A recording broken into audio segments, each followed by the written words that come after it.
Gold trusted gold buyers మీరు తాకట్టు పెట్టిన బంగారాన్ని విడిపించి ఈ రోజు ఉన్న మార్కెట్ ధరకు కొనబడను.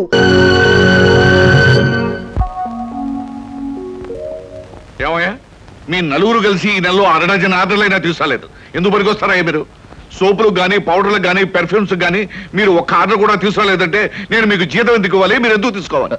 అదిగా సార్, ఎన్నో విధాలుగా ప్రయత్నం చేశాం కానీ కారణాలు సంజాషులు కాదు నాకు కావాల్సింది, పని జరగడం కావాలి. Good morning sir. Good morning. కొత్తగా ప్రకాష్ నగర్ లో 4 ఆర్డర్లు, శ్రీరామ్ నగర్ నుంచి 15 ఆర్డర్లు తీసుకొచ్చాను. వాళ్ళ మన సరుకు వెంటనే కావాలని చిందులు తొక్కుతున్నారు. మనం గనక ఆలస్యం చేస్తే మన ఆఫీస్ మీద పడి అల్లరి చేసే అవకాశం ఉంది. గుడ్. సేల్స్ మెన్ అంటే అలా ఉండాలి. జాబ్ ఎలా చేయాలో మీకు తెలియకపోతే కృష్ణ దగ్గర శిష్యారకమైనా చేయండి అయ్యా. వెళ్ళండి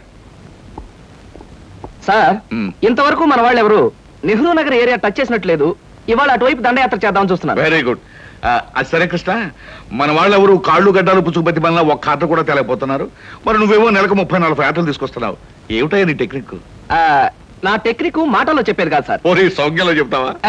అది కాదు సార్, నేను కస్టమర్స్ తో డీల్ చేస్తున్నప్పుడు మీరు కళ్ళారా చూస్తే మీకే తెలుస్తుంది. అయితే నేను కూడా ఇవాళ నీతో పాటు వస్తానయ్యా. మీరు కూడా నాతో పాటు రావచ్చు. కాకపోతే మీరు ఇలా సూటు బూటు వేసుకుని ప్రొపరేటర్లా నా వెంట వచ్చారనుకోండి, వీడు సన్నా సేల్స్ మెన్ రా, వీడి వల్ల కాక ప్రొపరేటర్ వెంటేసుకు తిరుగుతున్నాడని మన ప్రోడక్ట్ ను అనుమానించే అవకాశం ఉంది. అమ్మో, మరైతే ఎలాగయ్యా రావటం? మీరేమీ అనుకోకపోతే నా వెంట మీరు రావడానికి ఓ మహత్తరమైన ఐడియా చెప్తాను. ఏమిటయ్యా అది? Good morning sir. Good morning. Potharaju,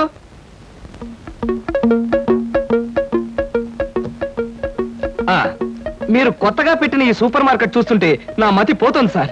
అసలు మీ సూపర్ మార్కెట్ దెబ్బకి సిటీలో ఉన్న సూపర్ మార్కెట్లని ఫ్యాట్. Thank you. By the way, నా పేరు Krishna, Dhanalakshmi agencies sales representative ని. Glad to meet you. Very nice to meet you sir. వీడు మా బాయ్. అదే పోతరాజు, నా పర్సనల్ అసిస్టెంట్. మీరు వచ్చినందుకు నాకు చాలా సంతోషం. రండి కూర్చోండి. Thank you.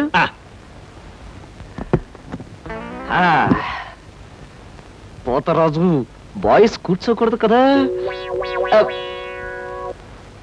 అలాగే నిలబడతానులేండి. సార్, మా ప్రోడక్ట్స్ అన్ని కొంచెం మంచినీళ్ళు ఇప్పిస్తారా? బాయ్ బయటికి వెళ్ళాడు.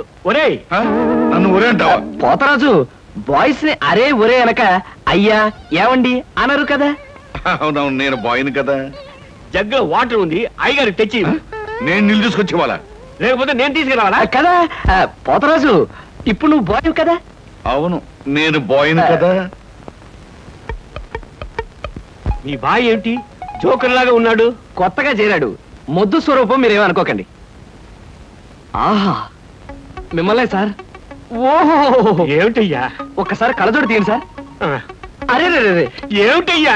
Face reading sir. ఫేస్ రీడింగా? మొహాన్ని పట్టి అవతల మనిషి యొక్క మంచి చెడు చెప్పడం.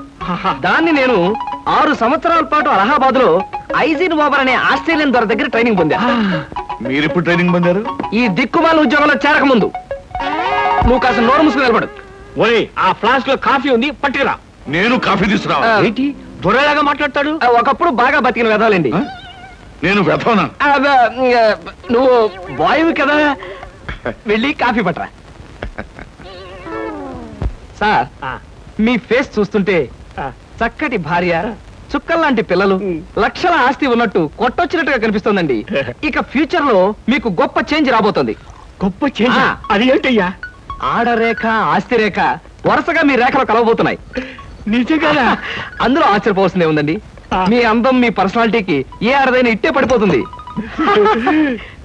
సిగ్గుపడకండి. కాకపోతే ఎంత తొందరలో పడబోతుందనే విషయం చెప్పాలంటే కొంచెం స్టడీ చేయాలి. ప్రస్తుతం నాకు టైం లేదు. మా సరుకు ఆర్డర్ తీసుకోవాలి కదండి, ఏదో పొట్టకుట్టు కోసం. పద పోతరాజు. మీ సరికి నేను ఆర్డర్ ఇస్తాను. ఏదో డీప్ గా స్టడీ చేయాలని చెప్పారే, చేయండి. కూర్చుని కూర్చుని. ముందా ఆర్డర్ సంగతి ఏదో మనం తేల్చేస్తే ఆ తర్వాత మీ ఫేస్ రీడింగ్ గురించి నేను తేల్చేస్తాను.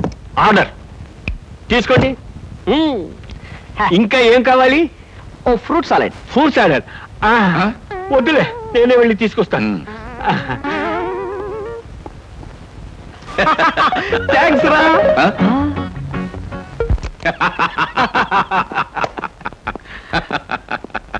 నిజంగా నీకు గొప్ప టాలెంట్ ఉందయ్యా.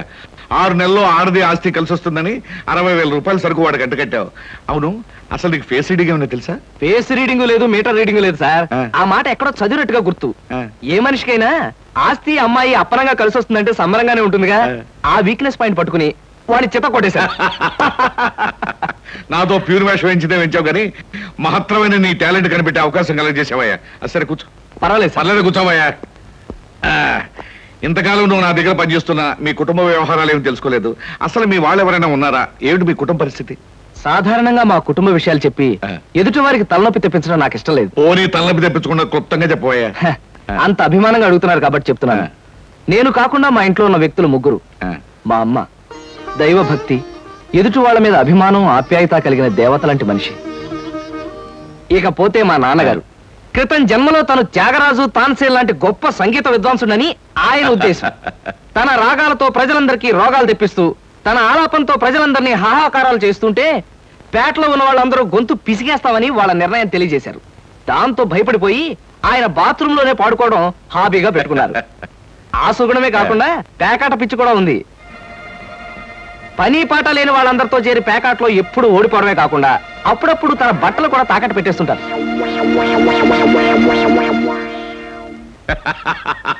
ఇక మిగిలింది మా తమ్ముడు సినిమా యాక్టర్ చిరంజీవి. ఏమిటి సినిమా యాక్టర్ చిరంజీవి మీ తమ్ముడా? అబ్బే కాదు సార్, మా తమ్ముడు బాబ్జీ చిరంజీవి అభిమాని. అలా చెప్పు, లేకపోతే చిరంజీవి మీ తమ్ముడు ఏమిటి, నీకు ఉద్యోగం ఏంటి అనుకుంటున్నాను. అబ్బే కాదు సార్, ఇక యథాశక్తి వాడు చదువు సంధ్యలు మానేసి సినిమా థియేటర్ల దగ్గర కటౌట్లకు దండలు వేయడం, చిరంజీవి సినిమా రిలీజ్ అయితే పిచ్చిగా రెచ్చిపోయి థియేటర్ దగ్గర గోల చేయడం ప్రస్తుతం వాడి జీవిత జయంగా పెట్టుకున్నాడండి.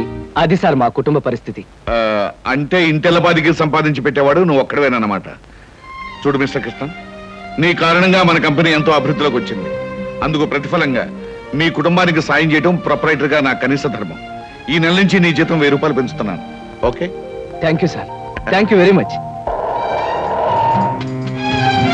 ఆ విధముగా జూదమునందు అన్ని పోగొట్టుకున్న పాండవులు అరణ్యవాసములకు బయలుదేర్రి. ఆహా, ఏమి రాశాడయ్యా మహానుభావుడు. ఎవరు? వాల్మీకి మహాకవి. The law of diminishing returns states that the more you consume of a product, the more you పరీక్షలు కదన్నయ్యా, చదువుకుంటున్నాను. ఓహో, చదువు చదువు. అలాగే. అమ్మా అమ్మా. వస్తున్నాను బాబు. చేసేది సేల్స్ మెన్ ఉద్యోగం. నీడ పట్టున ఉండకుండా ఎండనక వాననక ఊరంతా తిరిగి అలసిపోయేస్తుంటాం. నీ కష్టం తెలుసుకుంటే నాకెంతో బాధగా ఉందిరా కృష్ణ. కాఫీ తీసుకో బాబు. అమ్మా, నా కష్టంతో ఇంట్లో అందరి ఆకలి తీరి కుటుంబం అంతా ఆనందంగా ఉందని తలుచుకున్నప్పుడల్లా నాకు సంతోషంగాను సంతృప్తిగాను ఉంటుందమ్మా. అన్నట్టు ఇవాళ జీతం అందింది. ఇంటి ఖర్చులు ఏమిటో, ఎవరెవరికి ఎంతెంత ఇవ్వాలో లిస్టు రాసిస్తే. కృష్ణ, ఈ వయసులోనే సంపాదించే బాధ్యతను ఎత్తనేసుకున్నావు. కుటుంబాన్ని నడిపే బాధ్యత కూడా నీకెందుకురా? డబ్బు నాకు ఇస్తే ఖర్చులు మిగిలిన విషయాలన్నీ నేను చూసుకుంటాను. నీకివ్వడానికి నాకేమీ అభ్యంతరం లేదమ్మా. కాకపోతే ఈ కాస్త జీతంలోనూ అందరినీ మేనేజ్ చేయడం నీకు కష్టమేమోనని. ఒరే, నేను అమ్మని, నాకు ఆ మాత్రం తెలీదు. అమ్మవు కాబట్టే అందరి మాటలకు కరిగిపోయి అడిగిన వాళ్ళందరికీ కాదలేక ఇచ్చేస్తావని. సర్లేరా. సరే సరే సరే, తీసుకో. నేను వెళ్ళి బట్టలు మార్చుకొస్తాను. బియ్యానికి 300. అమ్మా, నీకు విషయం చెప్పాలంటే ఏడుపు వస్తుందమ్మా. ఏడవలసిన అవసరమే వచ్చిందిరా బాబ్జీ. ఇంట్లో నాన్న సంగీతంతో హింసిస్తున్నాడని చదువుకోవడానికి బీచ్కి వెళ్ళాను. అక్కడ వాచ్ పోయిందమ్మా.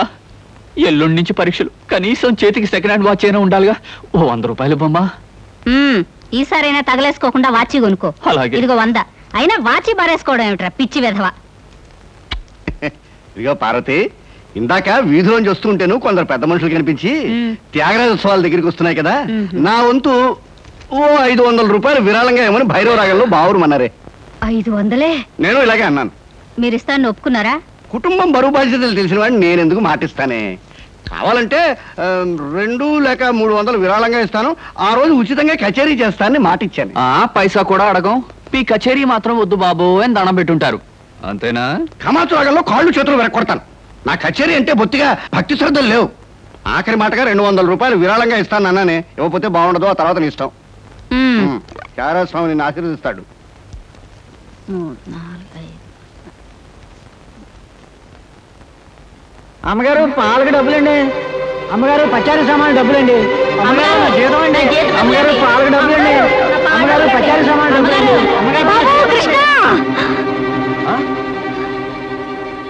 నా వల్ల కాదురా. అమ్మా, డబ్బు సంపాదించడం ఎంత కష్టమో ఖర్చు పెట్టడం కూడా అంతే కష్టం అమ్మా. ఖర్చు పెట్టే విషయంలో మనసుని మమతని కాస్త కట్టేసుకోవాలి. రే బాబ్జీ, బాబ్జీ, ఏంటనయ్యా? నీకు 100 రూపాయలు ఎందురా? Watch beach. ఆ? Watch beach. కొట్టానంటే దవడ వాచి బీచ్లో గోచితో పరిగెడతావు రాస్కెల్. ఇదేంట్రా? అరే, ఇది ఎక్కడ దొరికిందన్నయ్యా? ఆ చమల్లాల్ కొట్లో నువ్వు తాకట్టు పెట్టిన చోట దొరికిందిరా. 75 రూపాయలు ఇచ్చి విడిపించి తీసుకొచ్చాను. ఆ 100 రూపాయలు ఇట్టించి వాచ్ తీసుకో. చూడు, ఎక్కువ భయం నటించక. రేయ్, మొహం మీద కొట్టానంటే భూపాల్ రాగంలో భారీ ఎత్తున ఎడుస్తావు. సినిమా హాల్లో తెరల మీద పువ్వులు చల్లడానికి, చిల్లర చల్లడానికి వాచీలు తాకట్టు పెట్టుకుంటారా? అడ్డగాడిదా అని. వాడు అడ్డగాడిదైతే మరి నీ సంగతి విన్నానా? నా సంగతి వేర్రా. ఏమిటి, త్యాగరాజోత్సవాలు జరిగి నెల కూడా కాలేదు, మళ్ళీ త్యాగరాజోత్సవాలు ఎక్కడి నుంచి వచ్చానన్నా? అవి త్యాగరాజోత్సవాలు కాదురా, సంగీతం నీకు తెలీదు. అవి రాగరాజోత్సవాలు. మాయ రాగరాజోత్సవాలు. సరే, పేకాట ఆడడానికి ఇంట్లో అబద్ధం చెప్పి డబ్బు తీసుకోవడానికి సిగ్గుపడాలన్నా? రే, నువ్వు చెప్పుడు మాటలను చెడిపోతున్నావురా. నేను ప్యాకెట్ ఆడుతున్నాను ఎవరు చెప్పారా నీకు? ఎవరు చెప్పారా? ఎవరు చెప్పారు? చెప్తా, చెప్పు. హ, పిచ్చివాడు. ఆ మూట ఏమిట్రా? ఈ మహానుభావుడు పేకాట్లో ఓడిపోయి బట్టలన్నీ తాకట్టు పెడితే విడిపించి తీసుకొచ్చాను. అవ్వా, ఓహో, అందుక ఇందాక పేపర్ అడ్డం పెట్టుకుని గదిలో పరిగెడుతున్నారు. ఏమండి? మొగుడు ఏమైనా అంటే కళ్ళు పోతాయే. ఇక నేను చెప్పాల్సింది ఏమీ లేదురా. ఇదిగో 200 రూపాయలు. 100 రూపాయలు ఇవ్వరా. పితృభక్తి లేదు. చూసావమ్మా, ఖర్చు పెట్టడంలో నీకు నాకు ఉన్న తేడా. నువ్వెంతో కష్టపడి తెచ్చి డబ్బు వెళ్ళిలా తగలేస్తారని నేను ఎలా అనుకుంటానురా. అన్నట్టు మర్చిపోయాను, ఇంటికెళ్ళావిడే అద్దె కోసం కబురు చేసింది. ఓహో, అదో సమస్య ఉంది కదూ. నేను వెళ్ళి తెలుసుకొస్తా.